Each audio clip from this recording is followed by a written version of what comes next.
సికింద్రాబాద్ కిమ్స్ ఆసుపత్రిలో చికిత్స పొందుతున్న శ్రీతేజ్ను తెలంగాణ మహిళా సహకార అభివృద్ధి సంస్థ చైర్పర్సన్ బండ్రు శోభారాణి పరామర్శించారు. సీఎం రేవంత్ రెడ్డి ఆదేశాలతో బాలుడిని పరామర్శించి చికిత్స గురించి వైద్యులను అడిగి తెలుసుకున్నారు. 2 వారాలు గడిస్తే కానీ బాలుడి పరిస్థితిపై స్పష్టమైన అవగాహన రాదని వైద్యులు చెప్పినట్టు శోభారాణి తెలిపారు.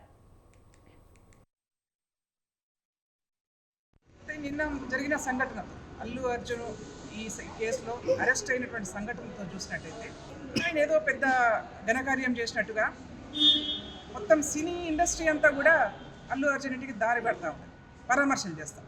అల్లు అర్జున్ జైల్లోంచి ఇంటికి అడుగుపెట్టగానే మొత్తం మీడియాలోనే చూసినాం, ఇంట్లోంచి పిల్లలందరూ గబుక్కున వచ్చి ఆప్యాయత అతుక్కున్నారని చెప్పేసి, కుటుంబం అంతా కూడా ఆప్యాయత అతుక్కున్నారని చెప్పేసి.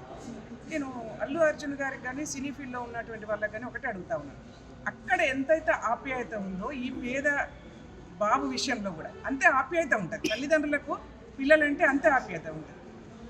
మీరు ఆ హ్యుమానిటీని ఎందుకు మర్చిపోతున్నారు? మీరు చేసుకుంటున్నటువంటి బిజినెస్, మీరు సినిమా అనేది ప్యూర్లీ బిజినెస్. మీరు ఎందుకు వచ్చారు అక్కడికి? మీ సినిమా ప్రమోషన్ కోసం వచ్చినారు. మీ సినిమా బాగా నడవాలని చెప్పేసి బెనిఫిట్ షోలు కూడా వేసుకొని ప్రజల దగ్గర నుంచి ఎక్కువ లాభాలు తీసుకోవడం కోసం, మీ సినిమా కోసం, మీరు ప్రమోషన్ కోసం వచ్చినారు. ఎందుకు మీ సినిమా